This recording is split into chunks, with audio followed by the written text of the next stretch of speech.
السلام علیکم ورحمۃ اللہ وبرکاتہ۔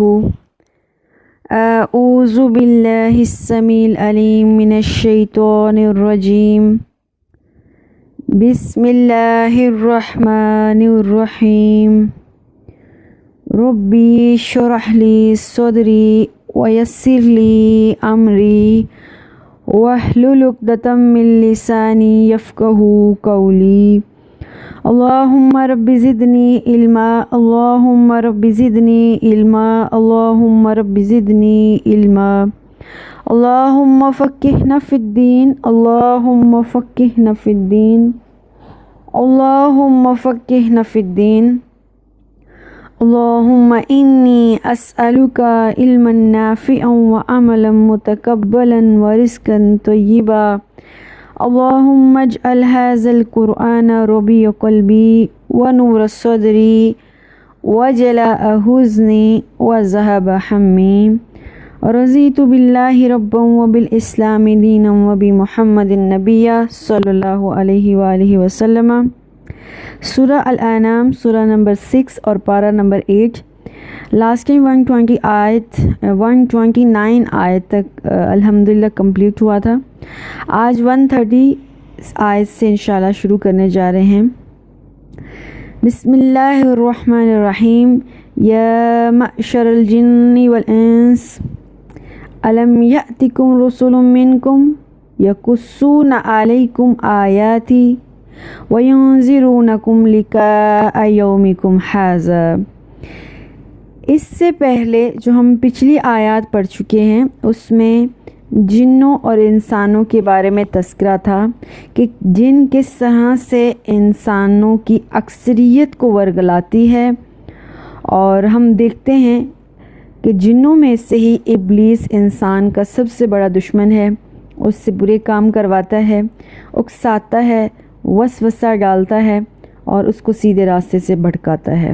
تو اللہ سبحانہ وتعالی جب امتحان لیں گے، جس دن حساب کتاب ہوگا، اس دن اللہ پوچھے گا، اے جنات اور اے انسانوں، کیا میں نے تمہیں نہیں کہا تھا؟ یا معشر الجن والانس، اے جنوں اور انسانوں کی جماعت، کیا تمہارے پاس ہماری طرف سے کوئی رسول نہیں آئے تھے؟ یقصون علیکم آیاتی، وہ تمہارے سامنے میری آیات کو بیان کرتے، وینذرونکم لقاء یومکم ھذا، اور آج کے اس دن کی ملاقات کے بارے میں بتاتے کہ قیامت کا دن آئے گا، حساب کتاب ہوگا۔ قالوا شہدنا علی انفسنا، وہ سب اس وقت انسان اور جن خود اپنے اگینسٹ گواہی دیں گے کہ وہ رسول آئے تھے، ہم نے اس کی بات نہیں مانی تھی۔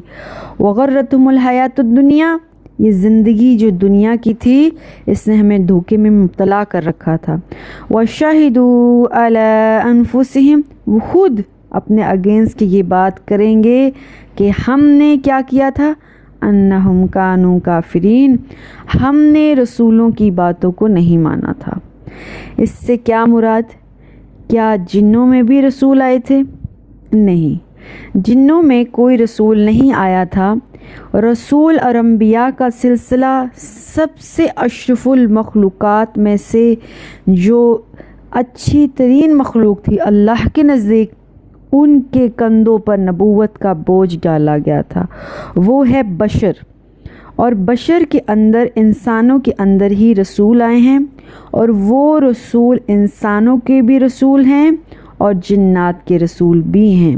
یہ بات سورہ الاحقاف اور سورہ جن میں تفصیل سے ہے، جب جنوں کی جماعت نے محمد عربی صلی اللہ علیہ وسلم کا قرآن سنا اور وہ ایمان لے آئے۔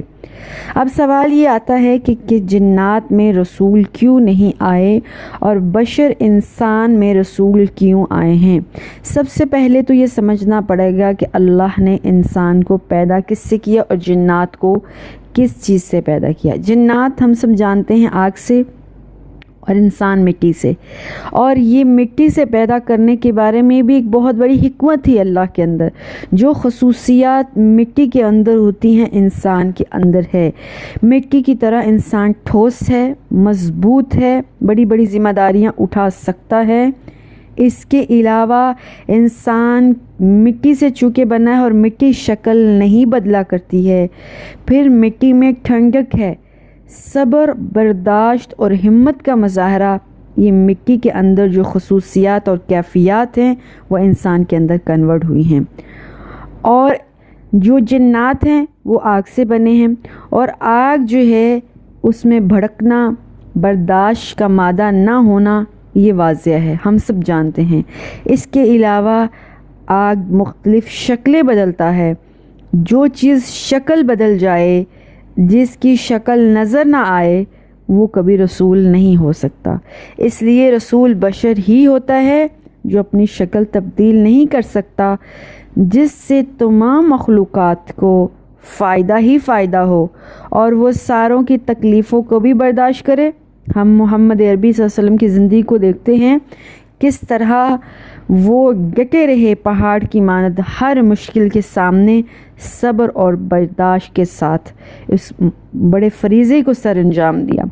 تو انبیاء اور رسل ہمیشہ انسان ہوا کرتے ہیں، اور ان انسانوں کے ذریعے ہی جو انسان رسول ہیں اور انبیاء ہیں، ان کے ذریعے انسانوں کو بھی ہدایت حاصل ملنی تھی اور جنات کو بھی۔ جب یہ دونوں اس ہدایت سے فیضیاب نہیں ہوں گے، استفادہ نہیں کریں گے، اللہ کے سامنے کل جواب دہ ہوں گے، تو خود انسان اور جنات اپنے اگینسٹ گواہی دیں گے، اے اللہ انہم کانوا کافرین، اس دن ہم نے انبیاء اور رسل کی باتوں کو مانا ہی نہیں تھا۔ ہمیں ماننے میں کیا چیز ہرڈل تھی، کس چیز نے روکا؟ بات دراصل یہ تھی وغرتہم الحیات الدنیا، اس دنیا کی زندگی میں دھوکے میں ہمیں ڈالے رکھا۔ وہ دھوکہ مال و دولت کی صورت میں بھی ہو سکتا ہے، کسی کی واہ واہ شاباش شاباش کرنے سے بھی ہو سکتا ہے، کوئی بھی طریقہ تھا، ہم اس دنیا میں پھنس گئے اور اس دنیا کی زندگی میں مگن ہو کے رہ گئے۔ ہم نے انبیاء اور رسل کی باتوں کو سنا ہی نہیں۔ ذالک آیت نمبر 131 ہے، ذالک ان لم یکن ربک مہلک القری بظلمہم، تمہارا رب ایسا نہیں ہے کہ کسی بستی پر ایسے ہی ظلم کر دے، ایسے ہی اس کو ہلاک کر دے، اور ہلاک کر دے، تباہ و برباد کر دے، لیکن بستی نے ظلم ہی نہ کیا ہو۔ جب تک بستی ظالم نہ ہو اس وقت تک اللہ ان کے اوپر ہلاکت نہیں ڈالتا، ان کو تباہ و برباد نہیں کرتا۔ وَأَهْلُهَا غَافِلُونَ، اور اس کے وہاں کے رہنے والے حقیقت حال سے نا واقف ہوں، اس وقت تک اللہ ان کے اوپر عذاب نازل نہیں کرتا۔ اللہ کی عادت ہی نہیں ہے کہ لوگوں کو انجام سے بے خبر رکھا جائے۔ کوئی رسول اور کوئی نبی اور کوئی ڈرانے والا، خوشخبری دینے والا اللہ بھیجے ہی نہ، اور لوگوں کو اللہ تعالیٰ سزا دے دے، ایسا اللہ کی عادت نہیں ہے، اللہ کی شان شیان نہیں ہے۔ قرآن خود کہتا ہے وَإِن مِّن قَرْيَةٍ إِلَّا خَلَا فِيهَا نَذِيرٌ، کوئی بستی ہم نے ایسی نہیں بھیجی جہاں پر کوئی ڈرانے والا نہیں تھا۔ تو انسانوں اور جنات دونوں کو انبیاء اور رسل ڈرانے اور سمجھانے والے آئے۔ جس نے انبیاء کی دعوت پر لبیک کہا اور اعمال صالحہ کیے، خیر ہے، ان کے درجات اللہ تعالیٰ بلند کریں گے، لیکن جنہوں نے ان کی باتوں کو نہیں مانا ان کے ساتھ کیا ہوگا؟ وَلِكُلِّ دَرَجَاتٌ مِّمَّا عَمِلُوا، جو اچھے کام کریں گے اللہ ان کے اعمال کے اکارڈنگ ان کو درجات دے دیں گے۔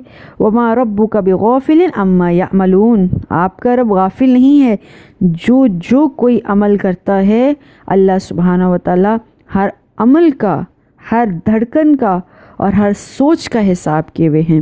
وَرَبُّكَ الْغَنِيُّ ذُو الرَّحْمَةِ، آپ کا رب بہت غنی ہے، بے نیاز ہے اور رحمت والا ہے۔ اللہ کی مہربانی کیسے ہے؟ اوپر جو اللہ نے کہا نا، اللہ پر ایمان لانا اور پھر اعمال صالحہ کرنا، اللہ تعالیٰ کو کسی سے کوئی غرض نہیں ہے۔ اللہ کو کسی سے کوئی مفاد نہیں ہے، اللہ کی کوئی نافرمانی کرے گا، اللہ کا کھا کے اللہ کے سامنے غرائے گا تو اللہ کا کچھ نہیں بگڑے گا۔ لیکن دوسری طرف اگر کوئی فرما برداری کر لیتا ہے اللہ کا کچھ نہیں سنورتا ہے۔ وہ فرما برداری ہدایت اس کے حق میں ہی بہتری ہے۔ یہ اللہ تعالیٰ کی کیا کم رحمت اور مہربانی ہے کہ اس نے انسان کو ہدایت کی راہ دکھا دی ہے، جس کی وجہ سے انسان عذاب سے بچ جائے گا، اچھے اعمال کرنا شروع ہو جائے گا، اور اللہ اس کو عذاب سے بچانا چاہتا ہے، اس کے درجات کو بلند کرنا چاہتا ہے۔ وَرَبُّكَ الْغَنِيُّ، آپ کا رب بے پرواہ ہے، کسی کے ایمان لانے یا نہ لانے سے آپ کے رب کو کوئی فائدہ نقصان نہیں ہونے والا، لیکن اس کی ذات ذو الرحمہ بڑی رحمت والی ہے۔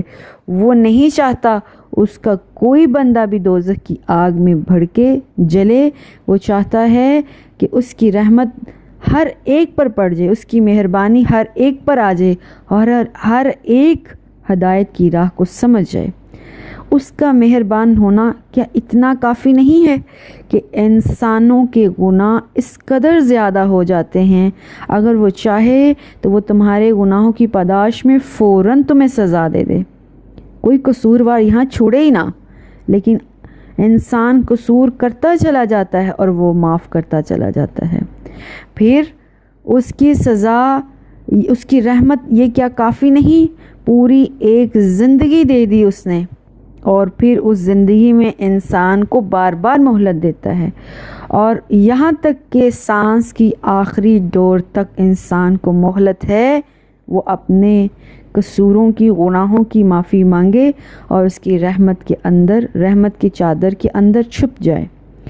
ان یشاء یذہبکم، اگر اللہ چاہے گا، اگر تم نہیں بات مانو گے تو اللہ تعالیٰ دوسری طرف اگر ذو الرحمہ والا ہے تو اللہ تعالیٰ ذو انتقام بھی ہے، بہت بڑا انتقام لینے والا بھی ہے۔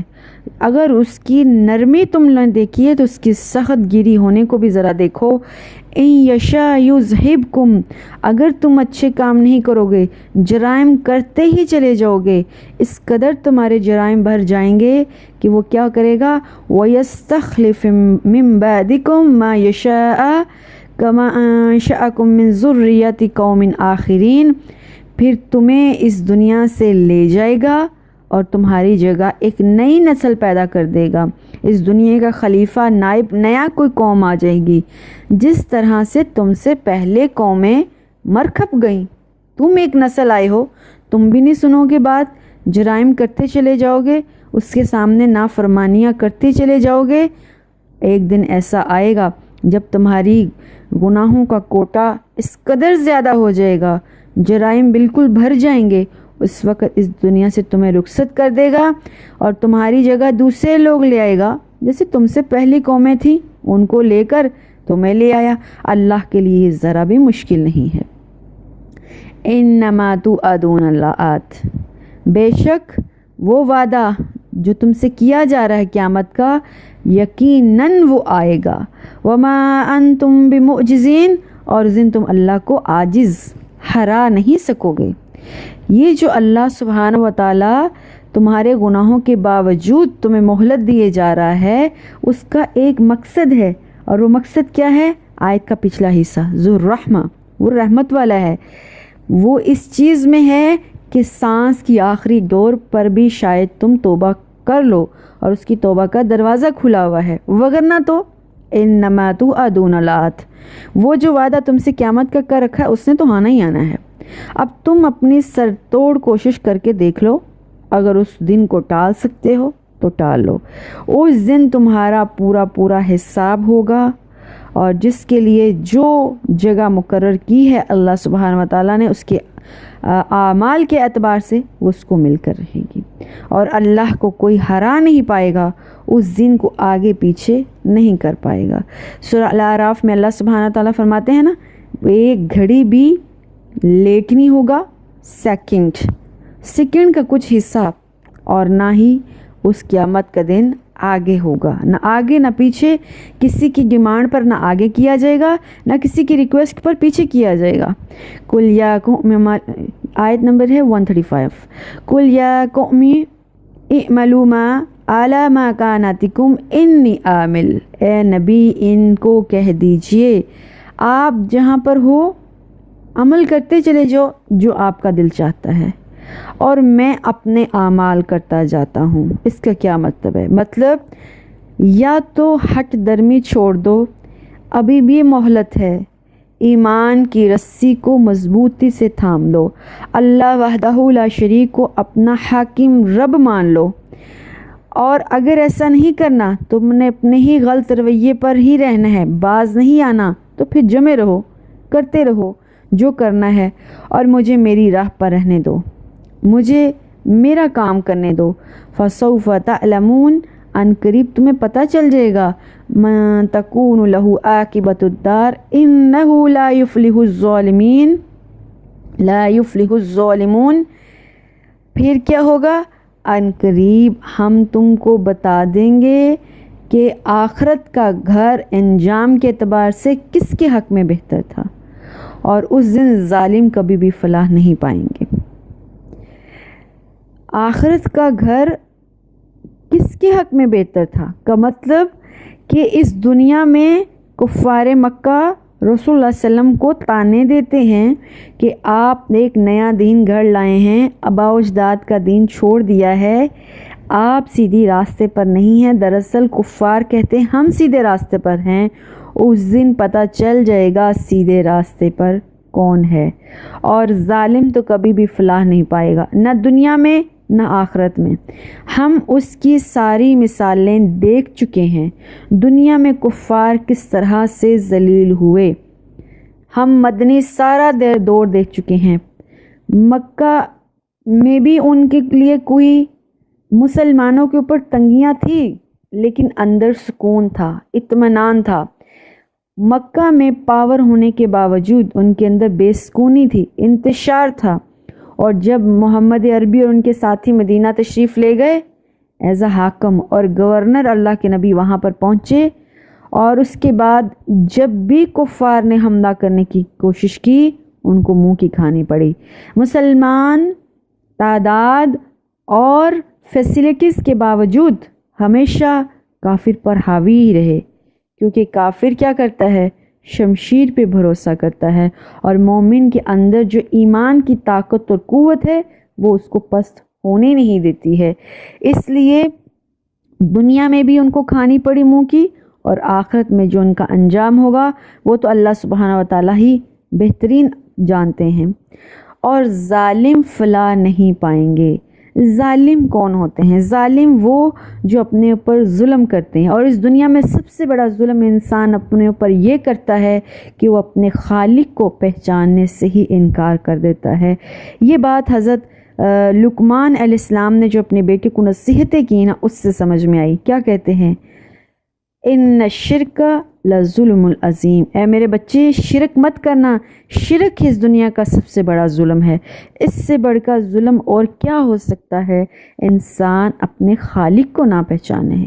انہ لا یفلح الظالمون، ظالم کبھی فلاح نہیں پائیں گے. فلاح کا کیا مطلب ہے؟ کامیابی نہیں پائیں گے. اور شروع میں جب ہم نے سورہ البقرہ پڑھی تھی تب میں نے یہ بات بتائی تھی، اللہ سبحانہ و تعالیٰ نے کامیابی کے لیے قرآن میں بہت سے الفاظ کا استعمال کیا ہے، جس میں ایک فائز ہے اور ایک فلاح ہے. فائز کا مطلب بھی کامیابی ہے، ہم الفائزون جیسے اکثر آیات میں آتا ہے. المفلحون بھی آیات میں آتا ہے، یفلح اس سے نکلا ہے. دراصل مفلح یا فلاح کسان کو کہتے ہیں، مزدور کو کہتے ہیں. وہ شخص جو دنیا میں محنت کرتا ہے، اللہ کے بتائے ہوئے احکامات پر عمل کرتا ہے، اور عمل کرنے کے بعد جب وہ فلاح پاتا ہے تو وہ فلاح کہلاتی ہے کامیابی والی فلاح. اور اس دن ان کو فلاح نہیں ملنے والی، کیونکہ ان ظالموں نے دنیا میں وہ کام کیے ہی نہیں، ان احکامات پر عمل ہی نہیں کیا جو اللہ سبحانہ و تعالیٰ نے ان کو کہے تھے. والسلام علیکم ورحمۃ اللہ وبرکاتہ.